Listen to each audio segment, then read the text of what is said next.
Welcome to Spaces Between, a podcast about bringing gamers closer together. Today I have a very special guest. It is Dan Hughes. What's going on, man? I'm thrilled to be here. I must have been your... How many have you had now? 40, you were my first pick, Dan. My very first pick.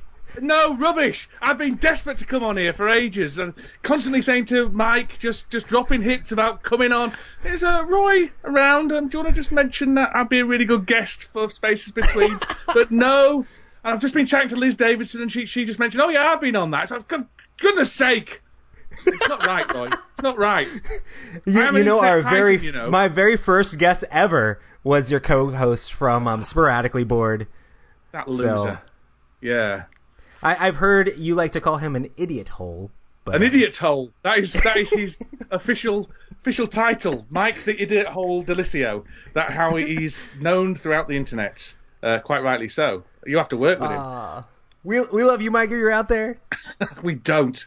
We think you're a fool. Awesome. Well, if people don't know, Dan's been doing lots of different board game stuff and just into tabletop games and all sorts of things like that. You've done segments on Board Game Breakfast for a long time. You recently started picking up doing some more reviews on the channel. Yes, I've been doing some standalone reviews now with my daughter Cora. So that's a lot of fun. And he has a wildly popular, extremely huge podcast called Sporadically Board, which is scheduled and always goes off without a hitch all the time. It is the most scripted... We were widely regarded within the board game community as the most scripted, tight, and professional broadcasters out there. Yes. And it's definitely not just two angry old guys. It's not two grumpy old guys getting together and complaining about board gaming because, who would be interested in that? No, we're straight to the point, professional broadcasters. And you keep the podcast pretty succinct too, I've heard. There's no wandering from the topic at all. The rumours that we spend half an hour discussing other things before we even get onto board games is... Sometimes sheep. Sheep. I've just recorded one now. We've been talking about prom dresses for about 20 minutes on that one. My daughter's just bought her prom dress. 350 quid! That's insane. For one day. But it's not one day, Roy. She's wearing it every day until she's worn it long enough that we paid for the amount of school uniform she would otherwise be wearing. She's wearing it to school every single day. That's it. There you go. That's good parenting right there. Well, I think so. Yes. That's the other thing I'm renowned for, my excellent parenting skills. That's awesome, man. So you're known for liking all sorts of different games. People, I'm sure, come up to you and ask you about kids' games all the time. You've done so much content with Cora. Yeah. And I like all games. I'm big into my war gaming. So mainly skirmish games, to be honest, rather than the 40k and stuff. I've played 40k and I've played Age of Sigmar, but I like at the moment my skirmish game of choice is Warcry. Have you played Warcry at all? Oh my goodness, I just had Jamie Keggy from the Secret Cabal on the podcast, and he was telling me about Warcry, and Rodney Smith came into the studio and was telling me about Warcry. I need to play Warcry. I've been painting up a Nighthaunt's army, but I don't actually have any of the cards to play Warcry with them yet.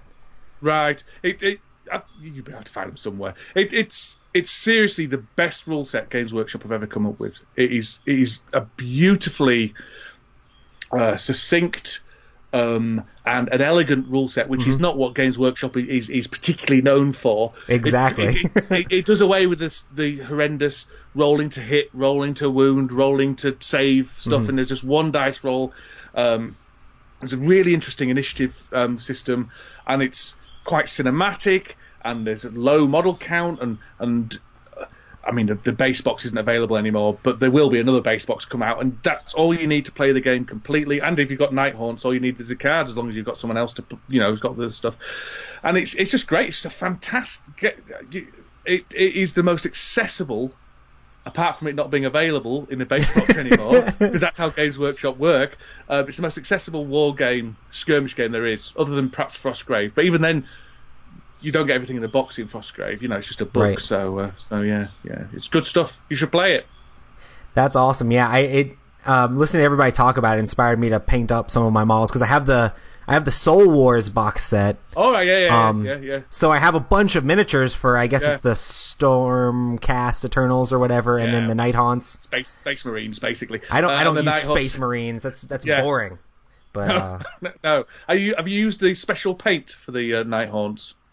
I didn't actually buy any of the specific stuff. I've just been painting them up kind of my own way. But I've heard that the Hexwraith Flame and all that stuff works really good. Magic stuff. This stuff, absolutely magic. It's amazing. I think they must have. It came out about 9 months before the contrast paint come out, and it's virtually the same consistency. So it must have been the process of making the contrast paint, and then they thought, oh, hang on a second, this is good as well. But it's really good at making things glow. So yeah, I paint miniatures as well. That's another thing I do, and I play normal board games, human board games, and RPGs. I play a lot of RPGs as well. So I'm all over the shop. That's awesome. And you've also run a bunch of like events for kids to play games as well, right? Yeah, I run a monthly kids board game group for, we call them primary school over here. So I can't remember what it's aged 11. About 4 till 11, so what we would that's and that's good. It started off a bit stronger than it's ended up, and I'm not sure what we're going to do going forward. For sure. About 30 to 40 people come down, and it's not a place where you can drop your kids off and leave. It's a place where you come down and play games with your children alongside other children, or play games with other people's children. But it's a family gaming thing rather than a children's gaming thing. And because of all the stuff I've been doing with Core I did 2 years of kids games reviews with Core, and I amassed quite a lot of kids games, really good quality kids games. I basically supplied the library for that really. And it's really fun. It's really, really fun. It only lasts 2 hours because you don't want children around you for more than 2 hours, let me tell you. And by the end of the 2 hours, there's more running around than there is actually playing board games. But I'm sure. But no, it's a nice event. And the next step after all this business goes is to try and push it out, because at the moment I've got gamers and their children coming to play. But what I really want to do is expand it to just families coming to play. Have the community more involved. Yeah. I mean, we started off relatively small because what you don't want to happen with a new board game club or anything is to have loads of people come and not have enough people to teach games and look after people and welcome them in and things like that, because then it just feels it's not right. So you need to start, when you're starting any kind of board game club, you need to start small and grow up, because if you explode big, then it's just going to be an unmanageable mess, really. So it just needs to expand up. So we kind of got the local gaming community and their children involved now, and now we want to expand that out to, so we're going to start putting adverts in libraries and schools and all that kind of stuff, and maybe even the local paper, just to try and push it forward. But it's a lot of fun. Yeah, that's awesome. Are there any specific games that have been big hits for the younger player groups? Yeah, there's the classics. I mean, there's some really good games out at the moment. One of the biggest one is Outfoxed. You'll have played Outfoxed, I'm sure. It's huge. Kids absolutely adore it. Another one is Looping Louie, mainly because of the table presence. So you get for sure. You get the slightly kind of hyperactive kids desperate to play that one. You know what I mean? But the one that's made the biggest explosion, I'd say, is Concept Kids. Yeah, for sure. That's really good, and kids love playing that, and they'll just play it for hours. So that's like Concept, but instead of having, which is like basically charades but without actions, it's putting little hoops on icons and things like that. But it's for the kids version is just animals. So saying this animal lives in and there's a little picture of a underwater, so it lives underwater, and it has scales, and it's blue and all this kind of stuff, and they just love it eats meat or whatever, you know. It eats meat. It's big. No one likes it. It's meat. But yeah, I took Concept Kids to a kids event at the school, and it was like a movie night or whatever. But we were waiting on the movie to start, so I busted out Concept Kids, and just kids would come and play with my kids and like jump in and jump out, and we'd take turns picking the animal and trying to I mean, the hardest thing in the game is trying to get the kids not to let the other kids see the animal that they're trying to do on the card. It's like, yeah, don't let anybody see. Like, look at it real close and then hide it. You know. But yeah, it's a right. blast. That's where it's really good because you can jump in and out of it, and there's not many games you can do that. So if a kid loses interest, they can just wander off, and that's fine. And there's not a lot of games. Kids' games need to be short because sure. you need to catch the attention span. But if you've got a game that kids can jump in and out of, you could be playing Concept and you have 7 different kids come at different times to play it with you. And it makes no difference unless you're keeping score. But who keeps score on games like that? Nobody, unless they're fools. Yeah. So I think that those are the main ones. There's other ones that do get popular, and I can't remember what they are off the top of my head. I have a friend called Flavian, and he kind of deals with the older age kids, so the kind of 11, 10, 9 to 8-year-olds, and then I deal with the younger kids because that's the kids that I've got the games for, really. So gotcha. So yeah, it's good. That's awesome. So you've come up with like all sorts of different creative board gaming things. You've had several different types of shows, and then little conventions and get-togethers, and like all sorts of different stuff all the time. Like, where do you come up with all these different creative ideas for different content? I don't know. I get bored very easily, Roy, is what happens. So you're always switching off to the next thing too, right? Yeah. Well, you get an idea, don't you? And you go, oh, that's really good. And then you kind of leave that one to wither over there and stuff like that. Yeah, no. Leave Matthew Jude to follow up on this project, whatever. Give him my offcuts. That's what I like. I like to call Matthew Jude my offcut man. He sweeps up after me and just takes whatever I'm doing. Yeah. So I did This Game Is Broken. So I really get I'm not an inventor. I'm more of a kind of cook when it comes to it. So gotcha. So when I like a lot of stuff and I think, well, that would work well in a board game. So in the UK there's panel games, panel shows, which is like usually a quiz, but there's no one really cares who wins, and it's usually done by old comedians, and it's all about the joking and the messing around. So QI is probably the most famous one. Would I Lie to You? All that kind of stuff. And that's been a format in the UK for 50 years, 60 years. It's a massive genre of TV and radio in the UK. And it's not particularly prevalent in the US as far as I'm aware, is it? I don't know. But anyway, Wait, Don't Tell Me's kind of similar type of stuff. Yeah, that or Whose Line Is It Anyway sort of thing. Yeah, which was British in the first place. Right. No. So I thought, well, there's nothing. I think board game media has developed to a point where it's got room for weird things on the side now. And that's what I'm interested in. I'm interested in doing weird things on the side. Podcasts about board games. I've never really talked about board games. Quiz shows about board games. I've got my letters from Huddersfield stuff, which is kind of spoof letters to designers and things like that, which I really enjoy doing. And I'm actually think I'm gonna make into a book. That's my current project. I'm writing a book of like I write to various designers like Martin Wallace and Eric Lang and all sorts of people. Oh man, I've forgotten all the names of the people. But anyway, and then they often write, Stephen Bonacore as well, they often write back, and I'm writing basically stupid letters saying, you should set things in Huddersfield and kind of have this kind of exaggerated character of me. And it's all done for kind of a gentle comedy, self-mocking type stuff.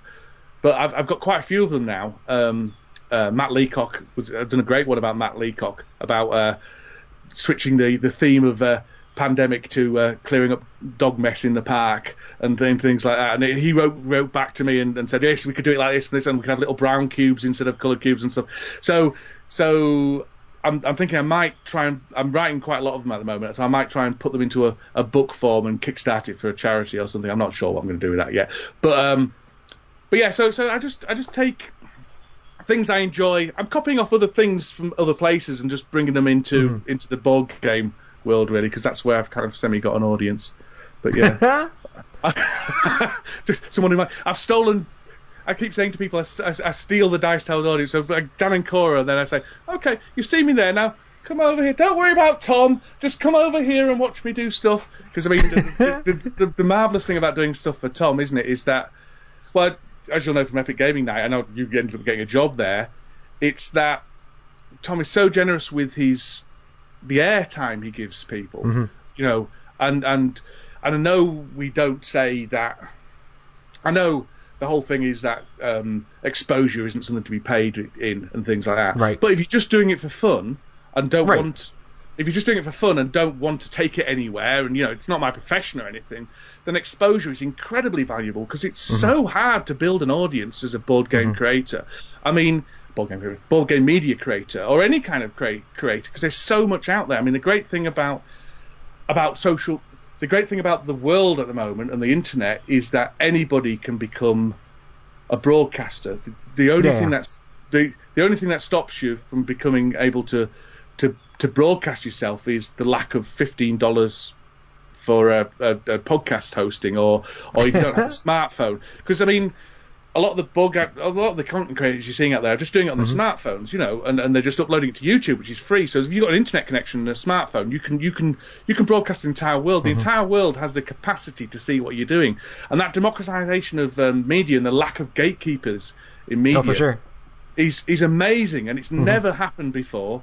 And so what we're doing now, everybody in the world has the potential to see. It's incredible. Now, I imagine not everyone in the world will watch it. And if they do, I wish I hadn't got the stain on my shirt that I'm hiding and things like that. But and there's a lot of noise out there, and because there's so much there, that it's very difficult to get anyone to watch what you're doing. And the thing that Tom does, which is incredibly generous, is he's opened up his platform that he spent years, decades of incredibly hard work doing, and letting other people share that, really. And so I repay him by taking that audience and sneaking it away and stealing it and saying, you like me there, but what about over here where I swear a bit more?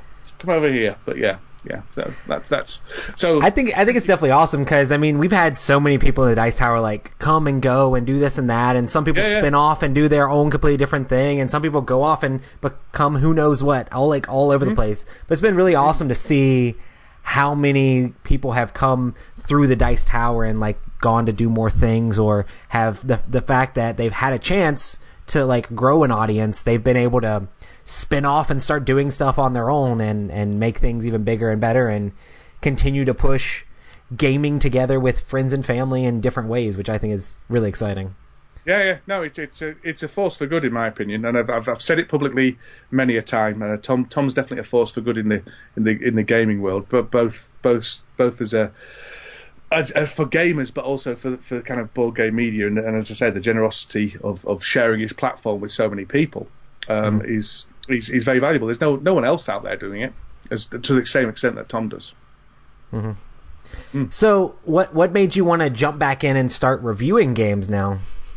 Well, you mean with Cora and stuff. I was doing it with Cora previously because, you know, I'm a narcissist and wanted to do things and get positive comments. Originally I started with Cora because I was just messing around. Someone on, I think it was Reddit, had asked, what's a good kids game? And I started typing. I thought, I can't be bothered typing. I'm just going to turn the video on and show some things. And then that was quite popular because not many people talk about kids games. Really. And so I thought, oh well, I'll put a video together, and I did it with Cora, and then I sent it Tom because I thought, well, you know, because I've been in podcasting before. I'm going all over the place here, sorry, but I was a blogger for about 15 years ago, back when blogging was huge, and I've been in podcasting for 12, 15 years as well. So I know how hard it is to get people to actually look at your stuff. And I thought, I really can't be bothered trying to build up a channel from the grassroots. I'll just send it Tom, and if he likes it, then that'd be fantastic. And so yeah, I don't know if he liked it, but he put it on. And then that was relatively popular, and we did that for a couple of years. And then it got a bit wearing, and things were going on, and there was new rules on YouTube about children content with children in it as well, which were unclear how that was going to affect board game breakfast as a whole. And if I'm honest with you, I started feeling the pressure I started getting some review copies, and I started feeling the pressure of guilt if I didn't get round to reviewing them quick enough and things like that. So because you can't. It's not right to take review copies off people, is it? And then not review it, because that's money people are giving you, really. I'm not saying you have to review it positively, and I certainly wouldn't ever say that. But I think if you're accepting something, you that's half the deal, and the other half of the deal is you do what you said you were going to do with it, type thing. So I was finding it all a bit of an obligation rather than a joy, is what I'm saying. So I stopped for about a year. But then Cora now is 8. She just turned 8 last week. And she watches an awful lot of YouTube, which she didn't used to do, because that's what kids do now. They don't watch TV, they watch YouTube. Oh, for sure. That's another thing. It's going to be very interesting to see where TV goes in 20 years' time, because most younger people don't watch TV at all. They just watch a little bit of Netflix maybe, but then it's all YouTube all the time. But if you give them choice between terrestrial TV, Netflix, and YouTube, it's straight to YouTube. So for sure, it's which is a bit scary, and that it's very unregulated. But anyway, that's another thing.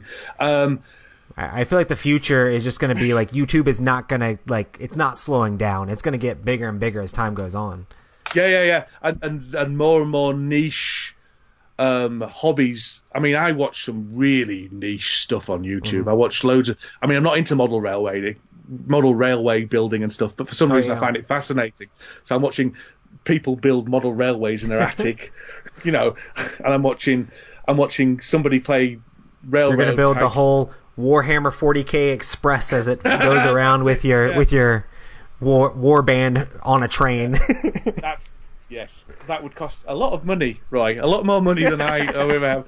Model railroading and Warhammer stuff, they're probably two of the most expensive things you can do involving plastic. My dad used to be all into the model railroading stuff, and we had a railroad in our basement with the little tunnel that the train would go through and all that stuff. Just you wait. 10 years' time, that'll be you, Roy. You think you're above it? No, it will be. It will be.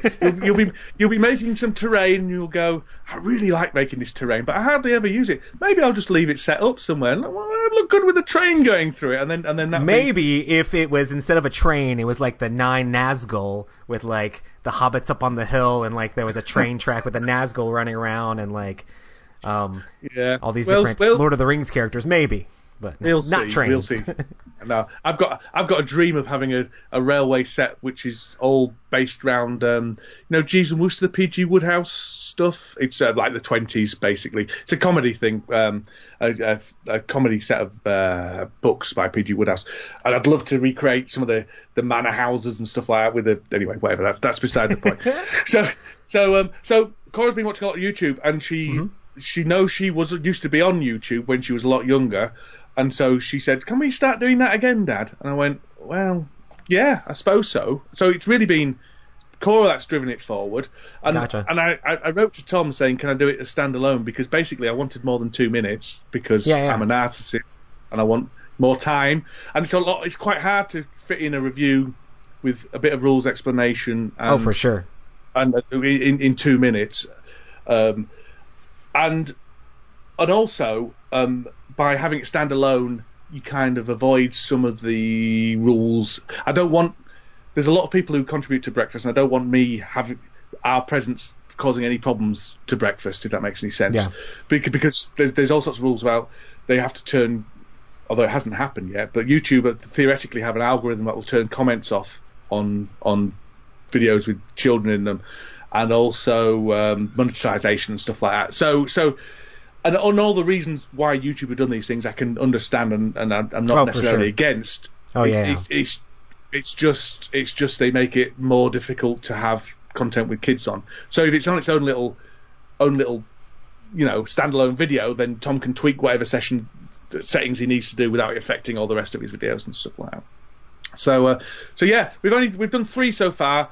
I've got plans to do some more next weekend, and then we'll just see how it goes. But yeah, really enjoying doing it, and Cora's really loving doing it as well. And she's a bit more old now, so she can articulate herself a little bit better now as well. So she likes it. She still won't do more than 1 take though. So if you can't get it in 1 take, that is it. So you best not be messing up her takes, right? No, exactly. Yeah. No stumbling over words and things. Whenever I do a video, I'm like, no, that didn't quite like that. So I'd stop and start about 20 different times. But with core, it's like, no, you press go and you just go, and that's why you'll see me wild-eyed on occasions, because I'm trying to think, what am I going to say next? Because the other thing I don't do is particularly plan what we're going to say, because I'm very keen that Cora gives her opinion without her knowing what I think of a game before I will say anything about the game, because a child will defer to the adult generally. If I say, oh, this game's rubbish, she'll go, oh, I liked it, but my dad must be right, so yeah, this game's rubbish, whereas I want her to give the opinion of the game. Yeah. That's really awesome. Yeah, so yeah, but I think it's valuable, and I also think, Tom does do a lot of kids games, but within the board gaming world, there's never any hype about kids games. There's never any excitement about kids games. You go to Essen. You've been to Essen, have you, Roy? Or you've not been I have yet? not. Hopefully this year will be my first year, but we'll see. Yeah, we'll see what happens. Yeah, but if when you go to Essen, there's loads of games, but the most exciting games are the kids games, because they're the games that you're never going to see again. All the other games in Essen, you know that in 2 months' time they're going to be all over the shops, or even 1 month's time these days, or even if you've already got half of them at home already. The distance between a game coming out in Essen and the game being available elsewhere is so much shorter than it used to be even 4 years ago these days. Same with Gen Con, isn't it? But the kids games just appear and then disappear. I don't think they disappear in Germany and maybe France. France is another big centre of family gaming. But for me, once it's gone from Essen, I'm not going to be able to pick it up on Amazon or wherever you want to, Cool Stuff or wherever. You can't pick it up elsewhere. The kids games are just there and then they're gone. And there's some amazing kids games out there. There's some rubbish ones as well, but there's some amazing ones. And it's a shame that no one, not even mainstream kids toy reviewers, are talking about them. Board game reviewers aren't talking about them. No one's talking about them. Tom does talk about them, but and we definitely know that we get slightly less views on kids games, but it's really awesome to have that content out there for people. There's a lot of families that, whether they be gamers or not, that it's really cool to have family time around the table to play games, and these kids games are games that you can get that you can play with your kid at their level, and it'd still be a little bit fun for the adult as well. That's definitely the key. I think for me, I've never been one who I do know people who's like, oh, my 8-year-old plays Agricola with me. I say, yeah. Oh, yeah. In the office, we get so annoyed by that. It's like, do they really want to be playing that? Yeah, maybe exactly. They're only going to be young for so long.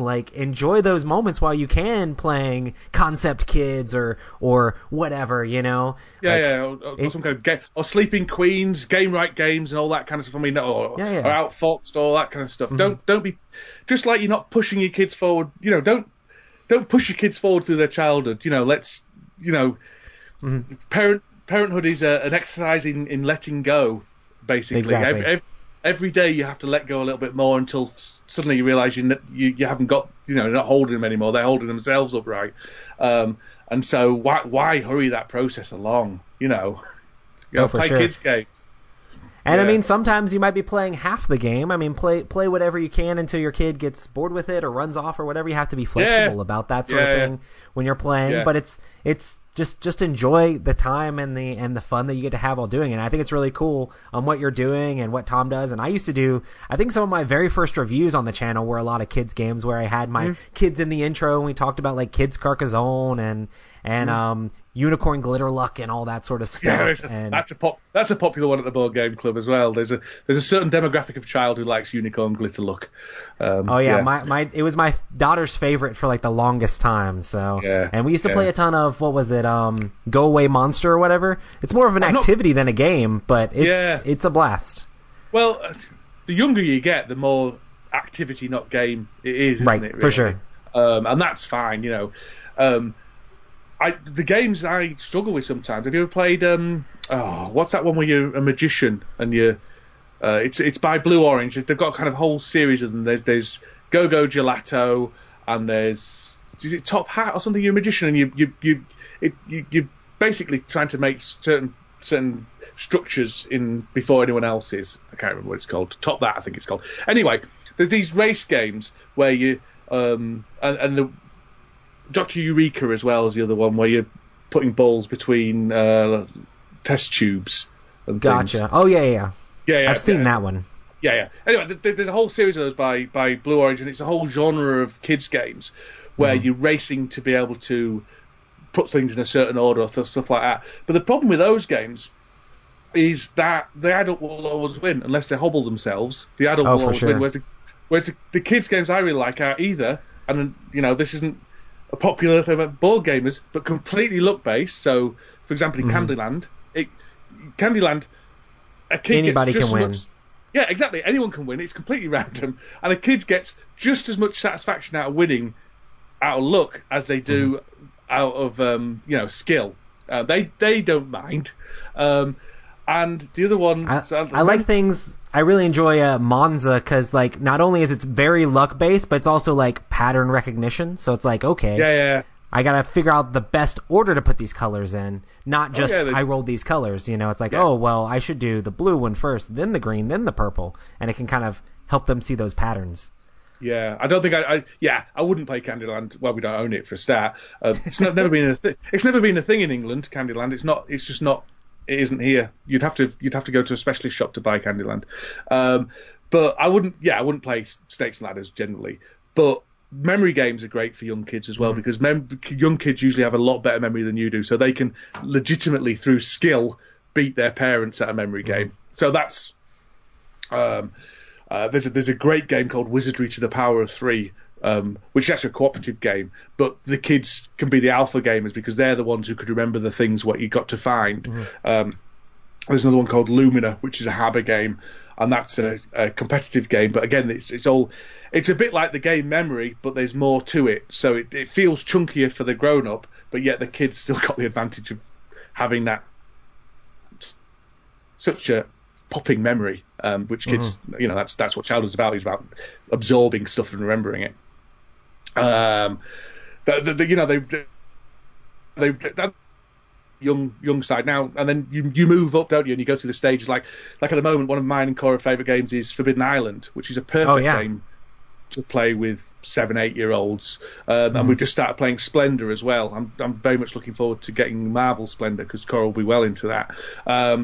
So you can move up, but I think it's important just to move up at the pace your child dictates rather than pushing on more and more complexity where they don't really want to do it. This afternoon we tried to play Aristocracy, which is a relatively new Reiner Knizia game from TMG. And she played it. She understood the rules, but she didn't really understand the strategy.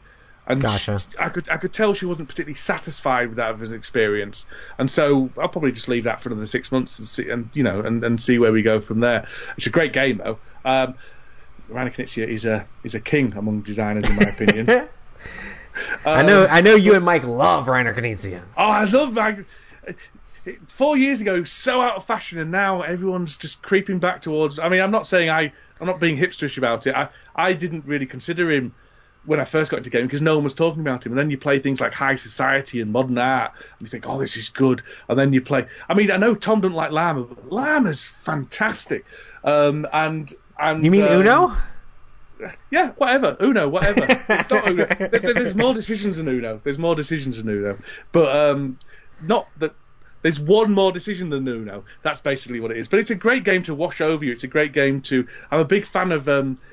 I don't know what you call them, popcorn games or whatever, but games you can just let wash over you, and a bit like watching reality TV or something like that. You don't have to be engaged with it. It's extremely casual. Yeah, you just sit there and let it lap at your consciousness, and you can concentrate on it if you want. But really, I mean, all gaming's about spending time with the people, in the room with you, isn't it? And so, I used to always play Talisman like that because that game is so luck-based and so random. And I got the Kingdom Hearts Talisman and tried to play it with my kids. But, oh my goodness, that game's just too long. Like, I can let a game play and play out, but, like, after an hour, it's like, okay, everyone's done with this. Yeah, and skipping turns. Why are there still games with skipping turns in it? Ugh, gross. You definitely lost me at Talisman there. Talisman is my most hated game. I put it back on the shelf, and I'm like, I probably will never get this out again. Yeah, it was of its time. I remember as a 19-year-old, so that's what, 25 years ago. You've just depressed me now. Well done, Roy. Thank you very much for that. 25 years ago, playing Talisman for hours, and then I don't think it ever finished. I think that's probably a game still set up somewhere. But I'm loving it. But that game is of its time, I'm afraid. There are some games that kind of transcend time. I played Space Hulk the other day. Now that game's still good. And nice. that was a similar type of era as Talisman, wasn't it? Space Hulk. But yeah, it's a good one. So if you had your choice of what games to play with whoever you wanted, what games would you like mostly gravitate towards? Like, what are like your favorite kinds of games? I've got a favorite game, which is Railways of the World, but I wouldn't say that's particularly representative of the style of game I like to play. I think, and like everybody, it depends on the mood I'm in, the people I'm with, blah, blah, blah. But if you ask me at this moment in time, what type of game would I like to sit down and play with somebody, it would probably end up being some kind of silly dungeon crawler, if I'm honest. Nice. With the right type of people. A dice roller where you're joking and laughing and things like that. My opinion is that only 30% of a game playing experience is the game, and 70% is the people you're playing with, basically. You can play an awful game with some great people and have a great time. You can't play a great game with some awful people and have a great time. For sure. So it's about the people I want to play with, really, rather than the game. I don't like going too heavy. Mainly because I can't be bothered learning the rules. So I played Lorenzo Magnifico this weekend, and that was really, really good. But I don't want to play the Gallerist. I don't want to play what's that horrendous one? Lisboa. Because that's just too much for me. I played it. It's all right, but the game takes up too much of my brain. I've always been more a big fan of games that give me like exciting experiences as opposed to just like math spreadsheet problems, you know?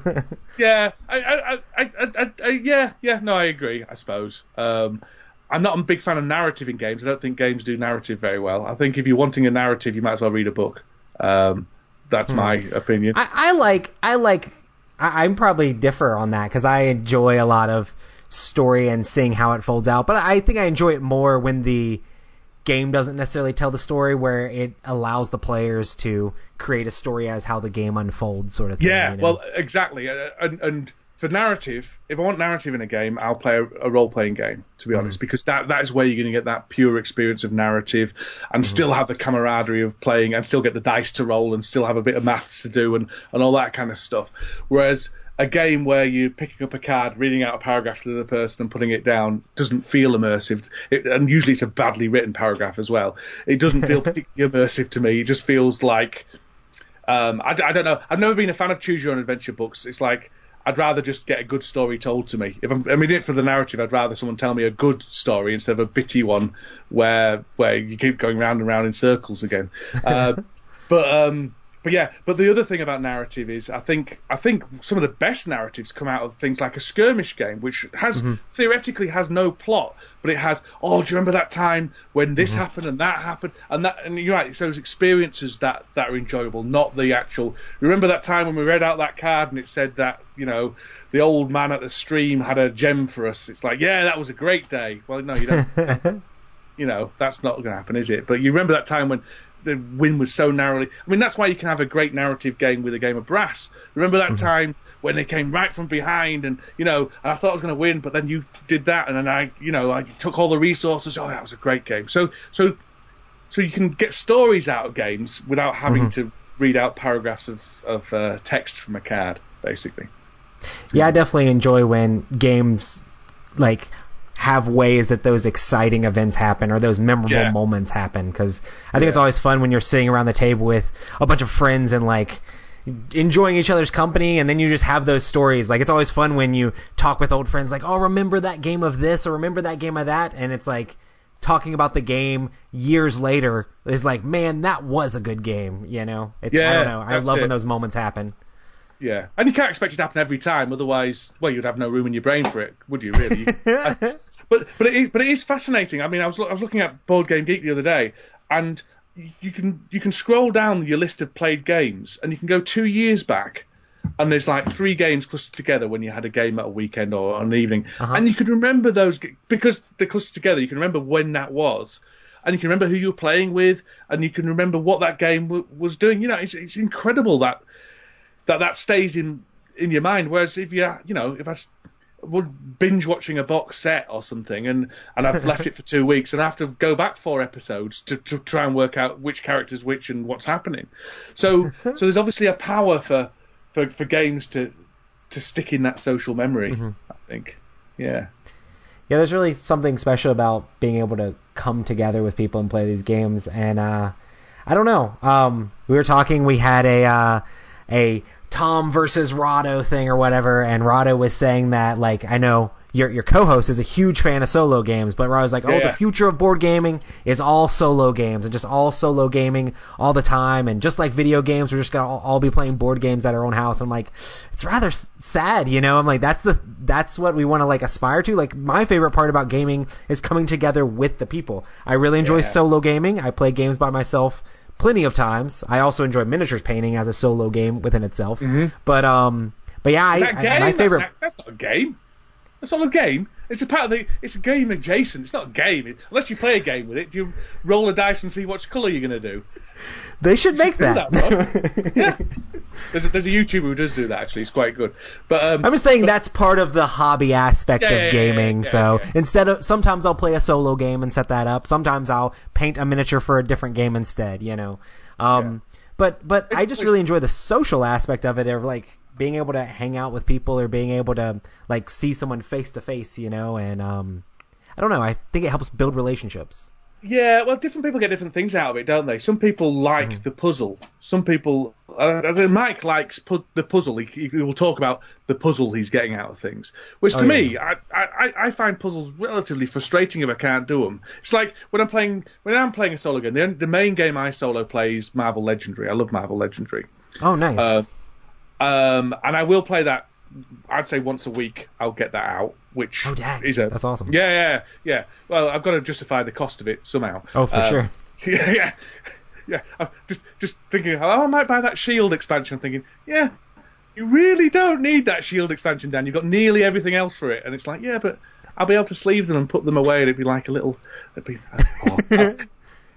I don't often get hit by the collecting thing, but Marvel Legendary, it's like, yeah, but I quite like that one character in that £30 pack, so I'll buy that one. But I actually get quite frustrated if the game is too hard. I know everyone says they like co-ops to be challenging and things like that, but my solo desires is to have an activity, again, to wash over me almost, a bit like playing Patience. Rather than an impossible task where I'm going, okay, right, and I'm really burning my brain and things. And I find Legendary does that very well. It basically plays itself. I mean, there's some obviously there's some wrong moves and some right moves, but it's generally relatively obvious which ones are the right moves, or that you got whatever. But so I'm not in the gaming for the puzzle, is what I'm saying. I mean, sometimes it's nice. As I say, I played Lorenzo Magnifico yesterday, and it was incredibly fun to go ba ba ba ba ba ba, and get all that little engine going and go, oh yes, I'll do that, and exciting. But the real excitement and the real enjoyment was about denying everyone else the stuff to do. So I'm still about the playing the game with other people, really. Whereas some people just like the puzzle of it, and that's absolutely fine, and that's where solo gaming comes into its own. But I think those people don't quite understand what the other people get out of it. I think there's probably two camps. Yeah, I don't know. I mean, I just played at Dice Tower West. I played a game of Dune, the new edition of it, and Dune's like a game that's notorious for, like, it's all about, like, allying and backstabbing and betraying and table talking around the table, like, oh no, we need to stop them and do this and do that. It's like extreme player interaction, and like I love that game. And then I walked by the brothers Murph were playing it, and they're like, this is not our game. This is not the kind of game we like to play, you know. It's just because they're more about the, I guess, puzzling stuff out and like not having to worry about what other people are doing as much or worrying about who's going to backstab here or there, you know. Yeah, that's it. Yeah. Do they? Yeah, yeah. Well, they're more about kind of turning around and hitting each other with ladders and putting a foot in a bucket and go boing, boing, boing, all that kind of stuff. That's the. You would think so, but they're more into like the like deeper Euro games too, which just seems so out of character for the way that they act, which is hilarious. I saw them yesterday. I was playing a game with Paula Deming on the table next to where they were playing. Man, those brothers are loud. Good grief. I mean, they're American, so it goes without saying, I suppose. But yeah, they're both. All those three are over in the UK at the moment. Yeah. Yeah. So you recently got to go to what was it, Aircon? Aircon. I don't know. I didn't go. You know. Yeah, it's named after the River Air, which is a river nearby. But I think it's less named after the River Air. Shouldn't it be called the River Water instead of the River Air? Like, is there something strange in the UK? Like air goes through I don't understand how this works. Well, I can't think of anything suitably damning there. You win this one, Roy. But next time, no, the River Air. I don't know why it's called the River Air, but it is. It goes through Leeds. But I think it's more to do with Mark, the organizer, thinking, that's a very clever pun, rather than it being anything to do with the River Air. To be honest, I went to Aircon, which is the UK's second largest con under the UK Games Expo. It's the origins to the Expo's Gen Con, if that makes any sense. But it's much more focused on games than it is about selling things. There's not many. There is a healthy smattering of demo tables and stuff like that, but the vast majority is about playing games. So it was good. It was fun. I really enjoyed it. I only went for 2 days because I don't. You're obviously not the same as me, Roy, but I could only concentrate for about 5 hours, and then there's some kind of chemical that gets used up in my brain. So my ideal gaming day is 5 to 6 hours, and then everyone goes home, or we go and do something else or something like that. I'm not one of these people who can sit down at a table and then play games until midnight, and then get up and then play games till midnight, then get up and then play games till midnight. It just completely wipes me out. So I generally, when I go to a con, I only do a day or two, and then I've just had enough. I was playing Yukon Airways, which is, have you played that? No. Well, where is the Yukon? Is that in Canada? No, you don't. I was trying to recreate a hilarious joke. Anyway, it's in Alaska. I was trying to do the Alaska joke. Alaska Airways. Yeah. Anyway, Yukon Airways. Don't matter. It's Yukon Airways, which is a great pick up and deliver game. I love pick up and deliver. I can see the quality of this game. It's amazing. The art is fantastic. The theming is just seeping all the way through it.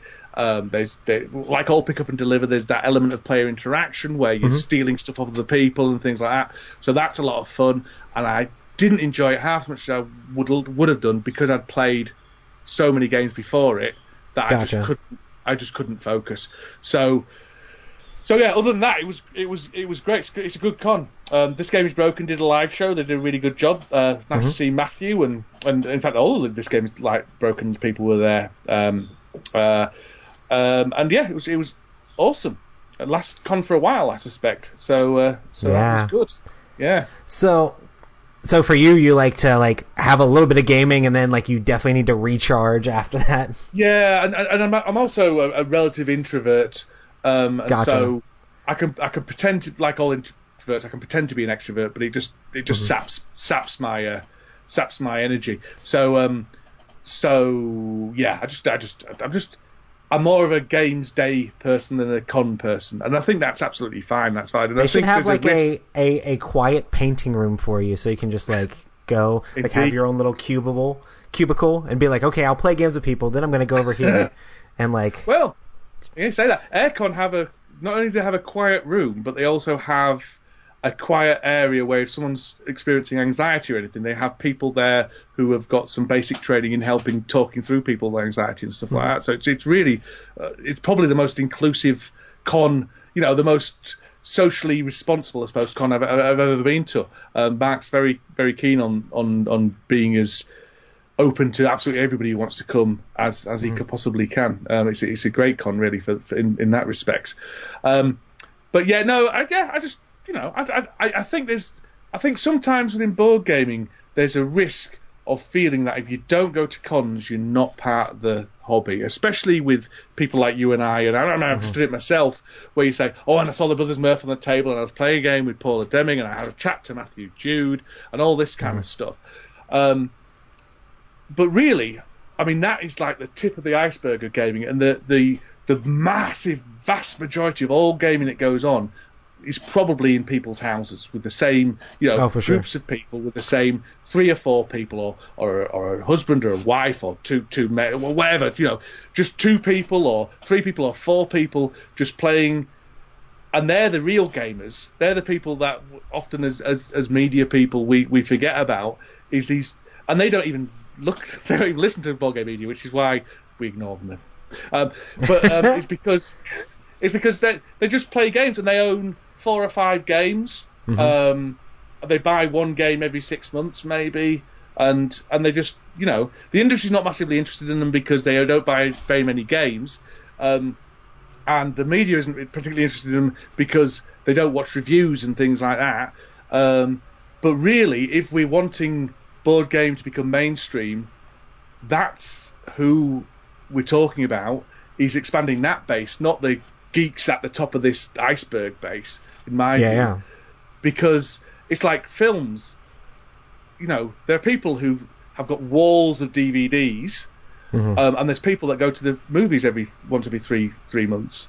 And if it was just the people who had walls of DVDs, we wouldn't say films were mainstream, we'd say they're a niche hobby. It's the people that go to movies once every month, once every couple of months on a date. They're the people that make it mainstream. And they're never going to have walls of DVDs. They're just going to go to the films now and again, or watch something if they're a bit bored or whatever. And that's what pushes it into the mainstream, not everybody being so deep into the hobby that they obsess about it and eat and listen to podcasts about it and eat, sleep and dream about it. We're the weirdos.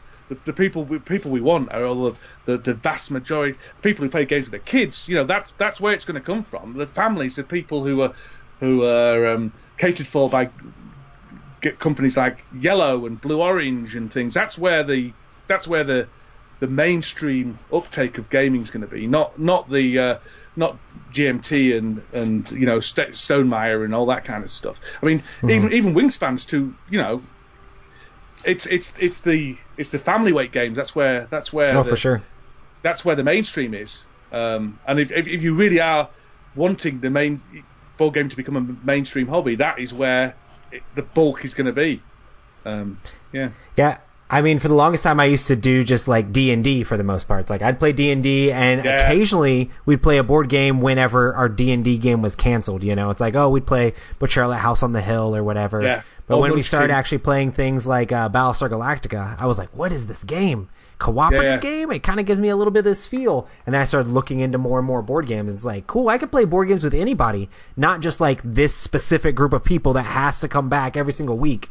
That was one of my problems with D&D, and I love Dungeons & Dragons. It's just so hard as a responsible adult to be able to get people back together every single week to play the same thing. But with board games, you can just throw it on the table and play it with anybody.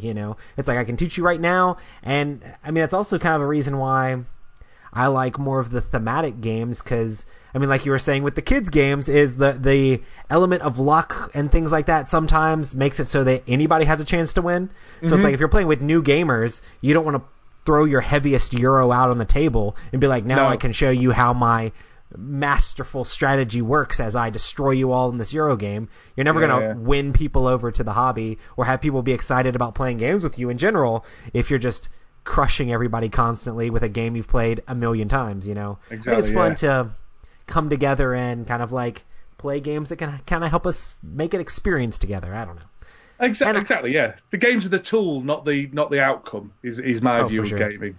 And I've always been like chasing that whole. I grew up playing role-playing games, so I've always had a huge fondness of like not just narrative in games, but just games that make you feel like you're having an experience, as opposed to min-maxing resources all the time. Yeah. Although they never quite work, do they? I mean, that's what happened to me. I grew up playing role-playing games, and basically have played role-playing games on and off all my life. For sure. And then dipped into board games a little bit when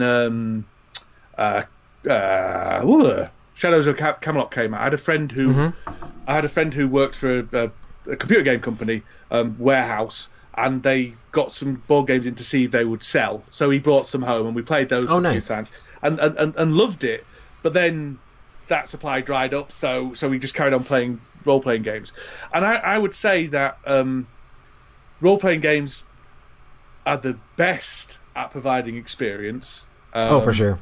But they're the most difficult to provide that experience because it takes so much work, especially if you're the GM. Even if you're going from a prepared thing, you still have to read, books. You have to know, and then you have to try and get everyone together. Which, as you say, the older you get, the more hard that is. I do sometimes wonder if we're going to reach a peak, and then suddenly everyone's kids leave home, and we all start retiring, and then boom, I'm role playing every day again, like I was when I was 16 in the retirement home and things. But hey, who was it? Me and Gloryhound had this whole segment where we were just talking about how we'd love to have a board game retirement home to where we can actually play all of our role-playing games and campaign games. Like, I'm never going to get through the campaign of Gloomhaven until I retire, and we're all just going to be in this, like, Gloomhaven on Tuesdays, Fridays is D&D, this night's random board game night, that sort of thing. It may well happen. I mean, there's certainly very the Dice Tower retirement home. There you go. There you go. You need to start setting up now. That would work. No, there's certainly communities of retired people who are massively into bridge. I mean, massively into bridge, and all sorts of stuff. And I work in I don't work in it, but I work in it. I don't work for them, but I am there quite a lot, into a hospital ward for over 60 people over the age of 65. And there's a lot of gaming going on there. Now, granted, it's Scrabble and dominoes and things like that. And sometimes I'm asked, why don't you try and introduce some better games? And it's because, well, they like those games, so they are good games, and also a significant proportion of them have dementia, and there's not having dementia isn't a great way of being able to learn new things. Do you know what I mean? Let's just focus on what they know already and trying to maintain that.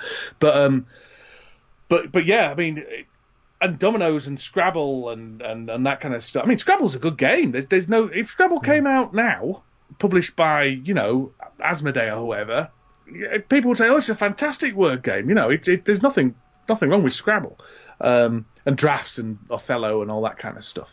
So it's popular now. So yeah, they'll all be listening to I don't know, Real Big Fish and playing Carcassonne and Gloomhaven, and we'll all be doddering around talking about our half-elf barbarian and stuff like that. So it'd be good. Yeah, I'll come. What's it like working with Mike DeLisio? Do you regret the day you ever came through the office doors?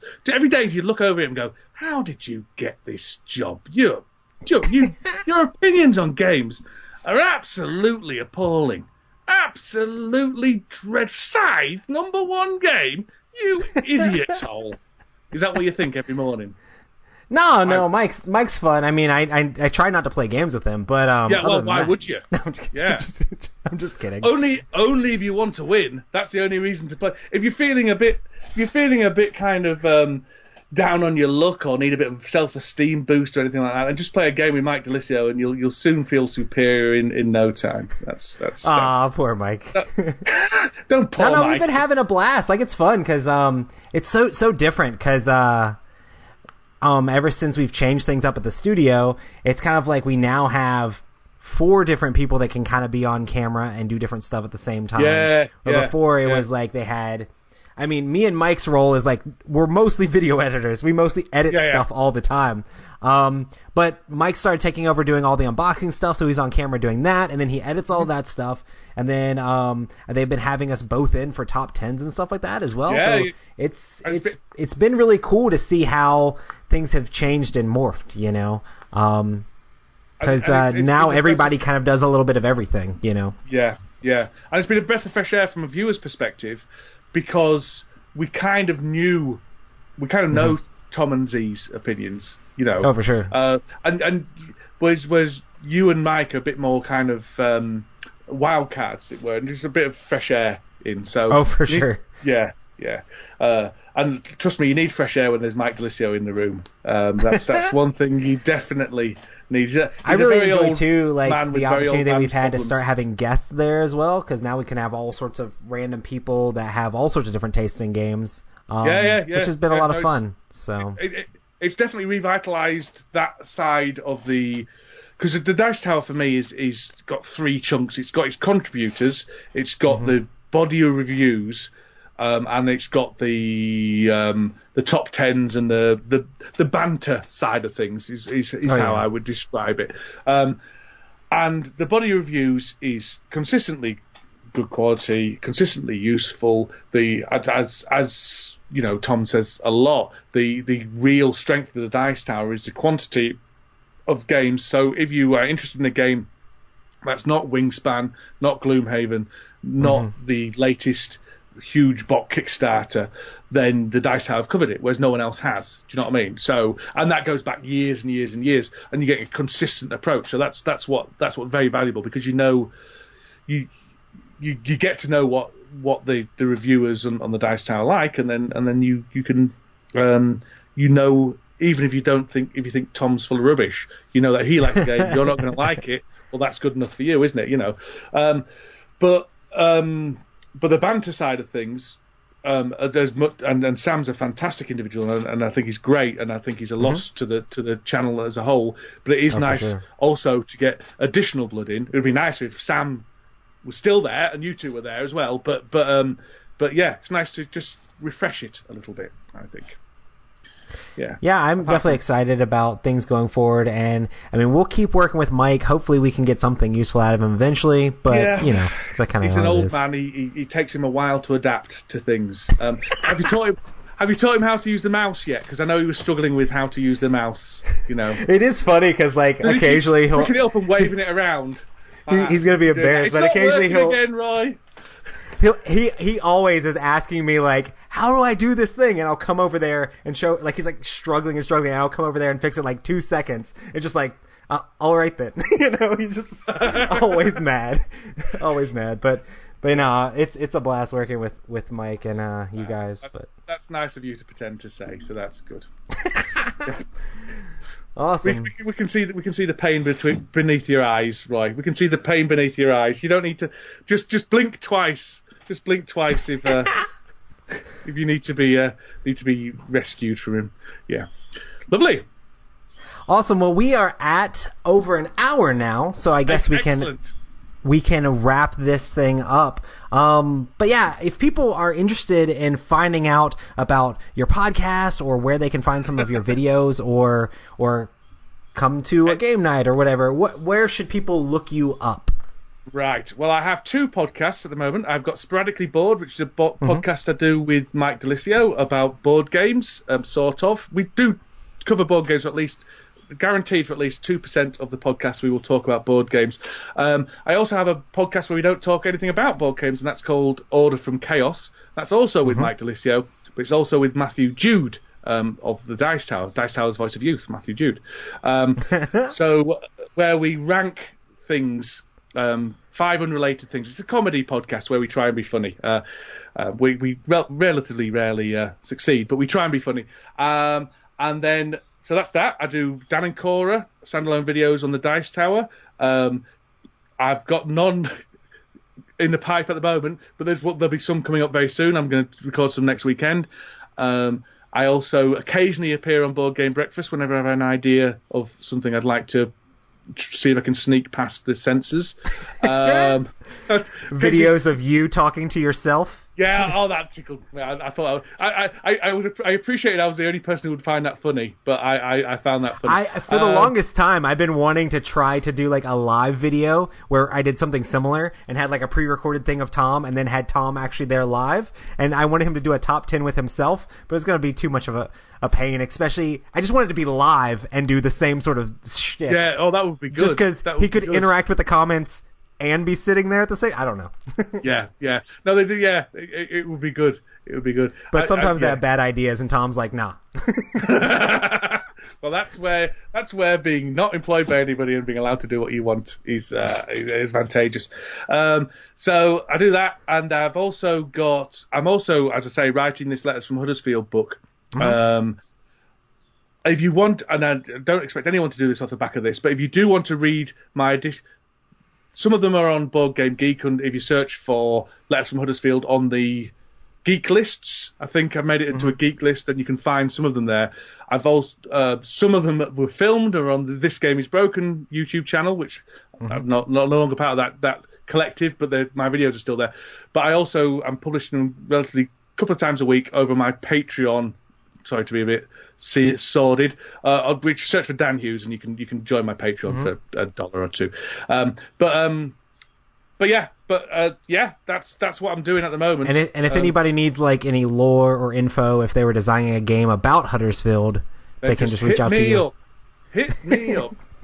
Yeah. You can email me dghughes28@yahoo.co.uk, because all the cool kids have Yahoo emails these days. Roy, you're not anybody unless you've got a Yahoo email. Did you know that? I still have an AOL email, which is probably even worse. So yeah, that is worse. One